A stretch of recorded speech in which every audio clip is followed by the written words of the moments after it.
عبادت کے دو مفہوم حضرت امام رازی نے بیان فرمائے ہیں۔ آپ فرماتے ہیں التعظیم لامر اللہ، عبادت کا مفہوم یہ ہے کہ اللہ کے امور کا، اس کے حکم کی تعظیم کی جائے۔ اللہ تعالیٰ جل شانہ کا حکم ہے تو دل جھک جائیں اس کے حضور اور اس کو ہی بڑا جانا جائے۔ اور دوسری بات بشفقت علی خلق اللہ، عبادت کا مفہوم یہ ہے کہ مخلوق خدا پر شفقت کی جائے۔ حضرت امام غزالی نے اربعین کے اندر لکھا کہ عبادت کی 10 قسمیں ہیں، ان میں سے پہلی قسم نماز ہے جو عبادات میں سب سے اہم اور سب سے بڑی عبادت ہے۔ دوسری قسم زکوٰۃ ہے، تیسری قسم روزہ ہے، چوتھی قسم حج ہے، پانچویں قسم تلاوت کلام مجید ہے، اور چھٹی قسم ہر وقت ذکر الہی میں رہنا ہے، ساتویں قسم حلال رزق کے لیے کوشاں رہنا ہے، اور آٹھویں قسم پڑوسی، ہمسائے، ساتھی اور دوستوں کے حقوق ادا کرنا ہے، اور نویں قسم امر بالمعروف اور نہی عن المنکر کرنا ہے، اور 10ویں قسم اتباع رسول صلی اللہ علیہ وآلہ وسلم کرنا ہے۔ یہ عبادت کی صورت ہے۔ اب معاشرے کے اندر کچھ لوگ تو عبادت کرتے نہیں ہیں، اور ان کا عبادت نہ کرنا غفلت کی وجہ سے۔ ایک طبقہ ہے کہ وہ عبادت کا قائل ہی نہیں، وہ دہریے ہیں، اللہ کے وجود کا انکار کرنے والے ہیں۔ اور ایک طبقہ تیسرا وہ ہے جو عبادت کرتا ہے لیکن اللہ کے علاوہ کچھ اور لوگوں کی، جس طرح کہ بت پرست ہیں یا دیگر لوگ۔ لیکن اہل ایمان جو ہیں وہ اللہ کی عبادت کرتے ہیں، اس کے علاوہ کسی اور کی عبادت نہیں کرتے، اس عبادت میں تساہل اور سستی نہیں کرتے، نمازوں کو 5 گانا وقت پہ ادا کرنا اپنا معمول رکھتے ہیں، اور یہی زندگی کا حسن ہے اور یہی زندگی کا جمال ہے۔ اور جو شخص اللہ کے حضور جھکنا چھوڑ دے، اللہ تعالیٰ اس کے رزق سے بھی، اس کی عمر سے بھی برکت اٹھا لیتا ہے۔ عبادت کا ایک مفہوم علماء نے اللہ تعالیٰ کی پہچان بھی بیان فرمایا۔ حضرت مولا کائنات سیدنا علی المرتضیٰ رضی اللہ تعالیٰ عنہ نے وما خلقت الجن والانس الا لیعبدون کا ترجمہ کیا ہے اے لیعرفونی، یعنی ہم نے جن و انس کو اس لیے پیدا کیا کہ وہ مجھے پہچان جائیں۔ اللہ تعالیٰ جل شانہ کی پہچان بندے کے اوپر جو ہے وہ ضروری ہے، اور جو شخص اس دنیا پہ رہ کے رب کی معرفت حاصل نہ کر سکا تو وہ قیامت کے دن بھی نابینا اٹھایا جائے گا۔ اللہ تعالیٰ جل شانہ نے یہ بات قرآن میں واضح طور پہ بیان فرمائی، من کان فی ھذہ اعمی فہو فی الآخرۃ اعمی واضل سبیلا، جو اس دنیا پر اندھا رہا کل قیامت کے دن بھی اندھا ہی اٹھایا جائے گا۔ اس سے ان آنکھوں کی جو ہے وہ بے نوری مراد نہیں ہے، وہ تو حدیث میں آتا ہے جو آنکھوں سے آزمایا گیا کل قیامت کے دن اس کو اللہ جزا دے گا۔ اس سے دل کی بے نوری مراد ہے۔ ساری زندگی گزار دی، کاروبار کا پتہ کیسے کرنا ہے، سیاست کا پورا پتہ ہے کیسے کرنی ہے، ایک ایک امر کا پتہ ہے، ہر چیز کا پتہ ہے، نہیں پتہ تو جس نے پیدا کیا ہے، جو ہمارا خالق ہے، جو ہمارا رازق ہے، جو ہمارا مالک ہے، ہم لمحہ لمحہ ایک ایک ساتھ ایک ایک گھڑی جس کے محتاج ہیں۔ شیخ سعدی فرماتے ہیں سانس اندر جائے تو پھر بھی اس کے محتاج ہیں، اندر سے خیریت سے باہر آئے تو پھر بھی اس کے محتاج ہیں، اگر اندر والا باہر نہ آئے تو پھر بھی موت، باہر والا اندر نہ جائے تو پھر بھی موت۔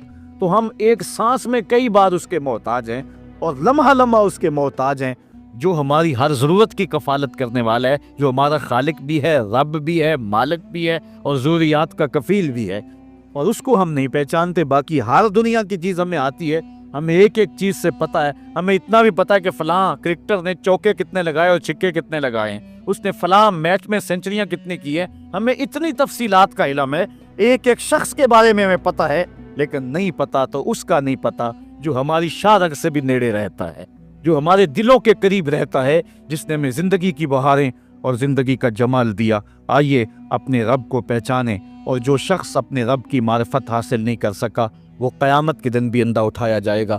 اللہ تعالیٰ جل شانہ نے محبوب علیہ الصلوۃ والسلام کے سینے پہ اترنے والی اس کتاب میں اس بات کو اعلانیہ طور پر واضح بیان فرمایا گیا۔ اسی لیے اقبال نے کہا تھا دل بینا بکر طلب خدا سے کہ آنکھ کا نور دل کا نور نہیں ہے۔ میں عبادت کے عنوان سے گفتگو کو ادھورا سمجھوں گا جب تک میں حضور کی ابدیت کو بیان نہیں کروں گا۔ حضور کی عبادت کا عالم یہ ہے، اللہ کی حضور سجدہ ریزیوں کا اور دیگر عبادت کی جتنی بھی اقسام اور صورتیں ہیں، آقا کریم اللہ کی حضور ساری ساری رات قیام فرماتے ہیں، ہمیں تو جگایا جاتا ہے، اذانیں دی جاتی ہیں پھر بھی نہیں اٹھتے، لیکن وہاں کیا ہے کہ اللہ تعالیٰ خود فرماتا ہے محبوب ساری رات جاگا نہ کرو، کچھ سو بھی تو لیا کرو۔ اللہ اکبر۔ اور اتنی اللہ کے حضور عبادت کرتے ہیں حتیٰ تتورم قدماہ، یہاں تک کہ حضور علیہ السلام کے مبارک قدم جو ہیں وہ سوج جاتے ہیں۔ اور آقا کریم علیہ الصلوۃ والسلام سے کہا گیا حضور آپ کے وسیلے اور صدقے سے اللہ نے اگلوں اور پچھلوں کے گناہ معاف کر دیے، لیکن اس کے باوجود بھی آپ اتنی کثرت کے ساتھ عبادت کرتے ہیں۔ تو حضور نے فرمایا کہ میں اللہ کا عبد شکور نہ بنوں، اس کا شکر گزار بندہ نہ بنوں جس نے اتنی نعمتیں اور اتنی کرم نوازیاں میرے اوپر نازل فرمائیں۔ اس نے اتنا کرم کیا، ذرا دیکھیں تو صحیح، اپنے اندر جھانک کر کے تو دیکھو کتنے کرم ہے اس کے، کتنے فضل ہے اس کے، کتنی نعمتیں ہیں جس کا ہمیں علم بھی نہیں ہے، لیکن وہ ہمارے اوپر پہم برس رہی ہیں۔ میرا ایک دوست تھا، اس کے منہ میں یہ جو لعاب آتا ہے اس کی مقدار کم ہو گئی، تو اتنا مسئلہ بنا اس کے لیے کہ ایک آنکھ کی بینائی بھی جاتی رہی، دوسری آنکھ کی بینائی بھی متاثر ہو رہی ہے۔ مرض کیا ہے کہ منہ میں یہ جو لعاب آتا ہے یہ قدرتی گریس ہے، نظام انہضام میں مدد دیتی ہے، بولنے بھی طاقت دیتی ہے۔ اگر یہ لعاب کم پڑ جائے جس کو ہم نے کبھی نعمت ہی نہیں سمجھا، یہ بھی اللہ کی نعمت ہے۔ دنیا کا بہت بڑا شخص اوناسس یونان کا رہنے والا تھا اور جہازوں کی کمپنی ہے اس کی، لیکن ہوا کیا، یہ دنیا کے وہ جو امیر ترین لوگوں کی فہرست بنتی ہے اس میں شاید دوسرے یا تیسرے نمبر پہ اس کا نام تھا۔ تو اوناسس جو ہے وہ جہازوں کا کام کرتا تھا، اس کی بہت بڑی جو ہے وہ کمپنی تھی۔ ہوا اسے کیا، اس کے یہ آنکھوں کے جو پپوٹے ہیں یہ کام کرنا چھوڑ گئے۔ یہ قدرت نے سسٹم لگایا، آٹومیٹک سسٹم، ادھر سے تنکا اڑا، ادھر آنکھ بند ہو گئی، ادھر عزم ہوا، ارادہ ہوا، آنکھ بند ہو گئی۔ اتنی جلدی یہ سسٹم کام کرتا ہے۔ اس کو یہ مرض لاحق ہوا کہ یہ پٹھے ہیں نا اس کے، یہ کام کرنا چھوڑ گئے۔ اب ڈاکٹر سلوشن ٹیپ لگا کے آنکھ کھولتا تھا اور رات کو سونا ہوتا تو وہ ٹیپ اتار دیتا۔ کسی نے اوناسس سے پوچھا کہ تیری زندگی کی سب سے بڑی آرزو، انٹرویو کرتے ہوئے اس نے کاش میں اپنی آنکھیں اپنی مرضی سے کھول سکوں۔ کہا اس کے لیے قیمت لگانی پڑے تو کوئی پیسے لگا سکتا ہے؟ اس نے کہا ساری دولت جھونک دوں گا لیکن کاش اپنی آنکھیں اپنی مرضی سے کھول سکوں۔ تو یہ کتنی بڑی نعمت ہے، ہم نے کبھی سوچا، گمان بھی نہیں کیا کہ کیا کیا سسٹم اس نے لگائے ہوئے۔ یہ تو ایک سادہ سا سسٹم ہے، ورنہ کیا نظام انہضام کا سسٹم ہے، تنفس کا نظام ہے، اور اس کے علاوہ جو ہے وہ دماغ اللہ نے عطا فرمایا۔ کتنا غافل شخص ہے کہ اس کی اتنی نعمتیں وصول کرنے کے بعد بھی اس کے حضور حاضر نہیں ہوتا۔ لیکن میرے اور آپ کے آقا و مولا اللہ کے وہ با کمال بندے ہیں کہ بندگی کی انتہا حضور کی ذات ہے۔ اللہ تعالیٰ نے اپنے محبوب کو عبد ہی نہیں کہا، عبدہو کہا ہے معراج کی قربت خاص میں۔ اس کے باوجود اللہ جل شانہ کے حضور جب پیش ہوتے ہیں تو اللہ تعالیٰ جل شانہ اپنے محبوب سے کہتا ہے بما اشرفک یا احمد، پیارے بتا تجھے کس چیز سے نوازوں؟ تو محبوب جواب میں عرض کرتے ہیں بنسبتی الیک شرفنی بالعبودیہ، مالک مجھے اپنا بندہ کہہ کے پکار دے۔ بندے کے لیے سب سے بڑا اعزاز ہے کہ وہ بندہ ہو، اس کا غلام ہو اور اس کے حضور سر پر سجود رہے۔ اللہ تعالیٰ مجھے آپ کو اپنی رحمتوں اور کرم نوازیوں کا نور نصیب فرمائے۔ حضرت انس رضی اللہ تعالیٰ عنہ روایت کرتے ہیں، امام بخاری نے اور امام مسلم نے اس حدیث کو اپنی اسناد کے ساتھ بیان کیا ہے۔ حضرت انس حضور کے خادم خاص ہیں، ویسے سارے صحابہ حضور کے خادم تھے، میں بھی حضور کا نوکر ہوں، آپ بھی حضور کے نوکر ہیں۔ تو لیکن جب کہا جائے کہ حضور کے خادم کا نام کیا ہے، تو نام حضرت انس کا آتا ہے۔ ان کے والد تھے حضرت ابو طلحہ اور والدہ تھی ام سلیم، اور یہ ایسے خوش نصیب لوگ ہیں کہ ان کے بارے میں فرمایا گیا کہ ام سلیم جیسی بیوی کوئی نہیں اور ابو طلحہ جیسا شوہر کوئی نہیں۔ حضور جب ہجرت فرما کے مدینہ تشریف لائے نا تو حضرت انس اس وقت چھوٹی عمر میں تھے، تو حضرت ام سلیم ان کو لے کر کے حضور کی خدمت میں چلی گئیں اور عرض کی حضور یہ گھر کے کام کاج کیا کرے، کوئی گھر کا سودا سلف لانا ہو تو یہ آپ کی نوکری کیا کرے۔ پھر حضور حضرت انس سے بے پناہ محبت کیا کرتے، کبھی انس کہتے، کبھی انیس کہتے، کبھی یا ذل اذنین، او دو کانوں والے، کبھی یوں پیار کرتے۔ کہتے ایک بوٹی تھی نمکین، میں پہاڑوں سے کاٹ کے لاتا تھا اور اپنے ہم عمر بچوں کو دیتا، اس بوٹی کا نام حمزہ تھا۔ حضور نے مجھے ایک دن دیکھا اور فرمایا یا ابا حمزہ، او ابو حمزہ۔ حضور مجھے ابو حمزہ کہہ کے بھی پکارتے، انیس بھی کہتے، انس بھی کہتے۔ اور مجھے یا ذل اذنین، او دو کانوں والے، یہ کہہ کے بھی پکارتے تھے۔ حضور بڑی محبت کرتے، 10 سال تک انہوں نے حضور کی نوکری کی ہے، اور کہتے 10 سال میں ایک بار بھی ایسی نہیں آئی کہ حضور نے مجھے جھڑکا ہو، بس مجھے پیار ہی کیا ہے، چونکہ رحمت للعالمین جو ہیں۔ اب حضرت انس اس کو روایت کرتے ہیں، وان انس قال کان النبی صلی اللہ علیہ وسلم عروسا بزینب، کہتے جس دن حضرت زینب سے حضور کا نکاح ہوا، حضرت انس کے لفظ سنیے، کان النبی صلی اللہ علیہ وسلم عروسا بزینب، جس دن حضور حضرت زینب کے دولہے بنے۔ حضرت انس روایت کرتے ہیں جس دن حضور حضرت زینب کے دولہے بنے، فعامدت امی ام سلیم الی تمر و سمن و عقت، تو میری ماں ام سلیم نے کچھ کھجوریں، کچھ گھی اور کچھ پنیر لے کر اس کا حلوہ تیار کیا۔ فصنعت حیسن، ایک حلوہ تیار کیا، فجعلتہ فی طور، اور ایک برتن میں ڈال کر کے، فقالت، فرمایا، یا انس اذهب بہذا الی رسول اللہ، یہ حلوہ حضور کی خدمت میں لے جاؤ، یہ حضور کے پاس لے جاؤ۔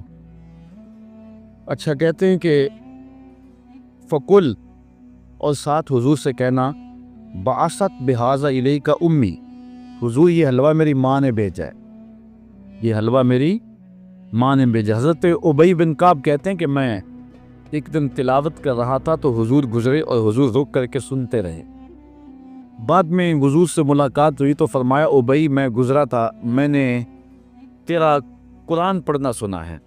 تو حضرت ابی بن کعب کہنے لگے کہ حضور اگر مجھے پتہ ہوتا نا کہ آپ سن رہے ہیں تو میں اور سوار کے پڑھتا۔ اعلیٰ حضرت اس حدیث کے تحت لکھتے ہیں کہ کسی کو دکھلانے کے لیے پڑھنا ریاکاری ہوتا ہے اور اجر کو ضائع کر دیتا ہے، لیکن حضور کو دکھانے کے لیے اگر کرو تو اجر ضائع نہیں ہوتا، اجر دوہرا ہو جاتا ہے۔ اس لیے حضرت ابی بن کعب نے کہا کہ اگر مجھے پتہ ہوتا نا کہ آپ سن رہے ہیں میں اور سوار کے پڑھتا۔ حضرت انس کی ماں نے کہا کہ حضور کو بتانا کہ یہ میری ماں نے بھیجا ہے، کیونکہ جب حضور کو بتاؤ گے تو حضور دعا دیں گے۔ ایک دن حضور کسی صحابی کے گھر کے دروازے پہ گئے اور آقا کریم کی عادت یہ تھی کہ السلام علیکم کہتے، جا کر السلام علیکم، وہ دروازے پہ کھڑا تھا، سن لیا حضور آئے ہوں تو پتہ نہ چلا ہو کہ کون آیا ہے۔ اب اس نے منہ کے اندر کہا وعلیکم السلام، آواز اونچا نہیں کیا۔ حضور نے پھر کہا السلام علیکم، تو حضور علیہ السلام نے جب کہا تو اس نے پھر جو ہے وہ چپکے سے کہا وعلیکم السلام۔ پھر حضور نے تیسری مرتبہ کہا السلام علیکم، تو اس نے پھر چپکے سے وعلیکم السلام کہا۔ حضور کی عادت تھی 3 مرتبہ کہتے اور پھر واپس چلے جاتے۔ تو حضور واپس پلٹے تو صحابی حضور کے پیچھے بھاگے۔ حضور فرمایا، میاں میں نے تو 3 مرتبہ سلام کہا تھا۔ تو حضور کی بارگاہ میں عرض کی، حضور میں نے تینوں بار جواب دیا تھا، لیکن میں نے اونچی جواب اس لیے نہیں دیا تھا کہ حضور بار بار سلامتی کی دعا دیتے رہیں۔ اگر میں پہلی مرتبہ وعلیکم السلام کہہ دیتا تو آپ دوسری 2 مرتبہ تو نہ کہتے، تو آپ بار بار مجھے سلامتی کی دعا دیتے رہیں۔ حضرت انس کی ماں نے اس لیے جو ہے وہ اپنے بیٹے کو کہا کہ جا کے بتانا تاکہ حضور دعا دے دیں۔ تو کہا کہ جا حضور سے کہنا کہ حضور یہ میری ماں نے بھیجا ہے، وَهِيَ تُقْرِئُكَ السَّلَامَ، اور حضور وہ آپ کو سلام بھی کہتی تھی، آپ کو سلام بھی کہتی تھی۔ کتنا خوبصورت انداز حضرت انس کی والدہ کا۔ ہمارے یہاں ایک ساتھی ہیں، میں عمرے پہ حاضر ہوا تو میں ایئرپورٹ پہ تھا تو انہوں نے اپنی والدہ سے میری بات کروائی، تو بڑے لوگوں نے کہا وہاں حضور علیہ السلام کی بارگاہ میں ہمارا سلام پیش کرنا، لیکن اماں جی کا انداز اتنا میٹھا تھا اور اتنا پیارا تھا تو مجھے فون پہ کہنے لگے جا کے سرکار میں میرا سلام علیکم دے دینا۔ تو حضرت انس کی ماں نے کہا کہ حضور کی خدمت میں جا کے میرا سلام بھی پیش کرنا اور بتانا کہ یہ انس کی ماں نے بھیجا ہے، اور ساتھ تیسری بات وَتَقُولُ إِنَّ هَذَا لَكَ مِنَّا قَلِيلٌ یا رسول اللہ، اور کہنا حضور یہ ہماری طرف سے تھوڑا سا نذرانہ ہے، قبول کر لو، یہ زیادہ نہیں ہے، یہ بہت تھوڑا سا ہے، اس کو قبول کر لو۔ کہتے ہیں کہ میں حضور کی خدمت میں حاضر ہوا، فَذَهَبْتُ فَقُلْتُ، میں حاضر ہوا، جو ماں نے کہا تھا وہ میں نے کہہ دیا۔ 3 باتیں ماں نے کہی تھی، ایک کہنا کہ حضور میری امی نے بھیجا ہے، دوسرا کہ حضور آپ کو سلام بھی کہتی تھی، اور تیسرا کہ کہتی تھی کہ حضور یہ ہماری جانب سے تھوڑا سا ہے۔ تو حضور کی خدمت میں جا کے میں نے کہہ دیا، فقال داہو، حضور نے فرمایا رکھ دو، ثم قال، پھر کہا اذهب فدعو لی فلانا و فلانا و فلانا، پھر فرمایا اٹھو فلاں کو بلا لاؤ، فلاں کو بلا لاؤ، فلاں کو بلا لاؤ۔ رجالن سماہم، حضور نے بہت سارے لوگوں کے نام بتائے کہ جاؤ فلاں کو بھی بلا کر کے لاؤ، فلاں کو بھی بلا کر کے لاؤ، اور پھر فرمایا وَدْعُ لِمَنْ لَقِيتَ، اچھا جو بھی ملے اس کو بھی دعوت دیا۔ ہم کچھ لوگ نام بنام بتائے کہ ان کو تو جا کے بلا کے لاؤ نا، اور ان کو پیغام میرا دے کے آؤ، اور پھر کرنا راستے کے اندر اگر تمہیں کو ملے تو اسے بھی کہہ دینا کہ تیری حضور کے گھر دعوت ہے۔ اچھا حضرت انس رضی اللہ تعالیٰ عنہ فرماتے ہیں کہ میں چلا فدعوت من سما ومن لقیت، جو حضور نے نام بتائے تھے میں نے جا کے ان کو بھی کہا، اور جو راستے میں ملا میں نے اسے بھی کہا، اور میاں تجھے حضور بلا رہے ہیں، حضور کے گھر میں تیری دعوت ہے۔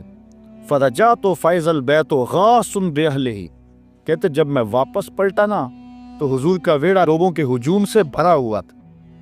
یار کوئی منسٹر دعوت دے کہ بیٹے کی شادی ہے آنا تو لوگ پھولے نہیں سماتے، بتاتے پھرتے آج میں بڑا مصروف ہوں میاں، آج کیا ہے جی؟ آج میں نے شادی پہ جانا ہے۔ یار جس کو منسٹر بلائے، جس کو ایم پی اور ایم این اے بلائے، وہ تو خوشی سے پھولا نہ سمائے کہ آج فلاں گھر میری دعوت ہے، پھر ان کی خوشی کا عالم کیا ہوگا جن کی دعوت محمد عربی کے گھر میں تھی۔ تو کہتے جب واپس پلٹا تو گھر بھرا ہوا تھا لوگوں سے۔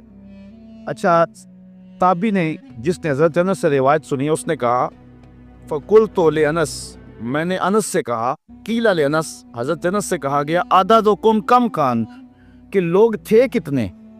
جن لوگوں سے گھر بھرا ہوا تھا ان کی تعداد کوئی اندازہ ہے؟ حضرت انس کہنے لگے 300 کے قریب ہوں گے لوگ۔ میں ایسے گیا اور ایسے پلٹ کے آ گیا، اور جب واپس آیا تو 300 لوگوں سے حضور کا گھر بھرا ہوا تھا۔ اب آقا کریم علیہ السلام نے فرمایا، حضرت انس کہتے ہیں فرأیت النبی صلی اللہ علیہ وسلم وضع یدہ علی تلک الحیضہ، کہ حضور نے اپنا دست برکت اس پیالے پہ رکھ دیا، اس حلوے پر اپنا دست شفا، دست نور، دست برکت، دست رحمت اس پیالے پر رکھ دیا، اور وتکلم بما شاء اللہ، اور جو اللہ نے چاہا وہ حضور نے پڑھا، ہاتھ رکھا، کھانے کو سامنے رکھا، اور پھر جو اللہ نے چاہا حضور نے وہ تلاوت کی۔ اللہ، اب کوئی ضد کرتا ہے کہ میں سامنے کھانا نہیں رکھنا تو نہ رکھے، اس کی مرضی، لیکن حدیث یہی ہے کہ حضور علیہ السلام نے سامنے رکھا، ہاتھ بھی رکھا، اور جو اللہ نے چاہا پڑھا بھی حضور نے۔ اچھا پھر اس کے بعد کیا کیا؟ ثم جعل یدعو عشرۃ عشرۃ یاکلون منہ، فرمایا 10 آتے جاؤ، 10 آتے جاؤ، 10 لوگ آتے گئے، وَيَقُولُ، اور حضور علیہ السلام ان کو فرماتے تھے لہم، ان کو، اذکر اسم اللہ ولیاکل کل رجل مما یلیہ، کہ ہر شخص اللہ کا نام لیتا جائے اور اپنے سامنے سے کھاتا جائے۔ قال فاکلوا حتی شبعوا، کہتے ہیں کہ لوگ کھا گئے حتیٰ کہ رج گئے۔ فخرجت طائفۃ ودخلت طائفہ، ایک گروہ جاتا دوسرا آ جاتا، حتی اکلوا کلہم، یہاں تک کہ سب نے ایک پیالے سے کھانا کھا لیا۔ قال لی یا انس ارفع، حضور نے مجھے کہا انس، جب سب لوگ کھا چکے تو حضور فرمایا انس پیالہ اٹھا لو، یہ برتن اٹھا لو۔ فرفعتو، کہتے ہیں میں نے وہ برتن اٹھا لیا۔ اب آگے حضرت انس کی سنیے، کہتے ہیں فما ادری حین وضعت اکثر ام حین رفعت، حضرت انس کہتے ہیں میں فیصلہ نہیں کر سکتا کہ جب میں نے پیالہ رکھا تھا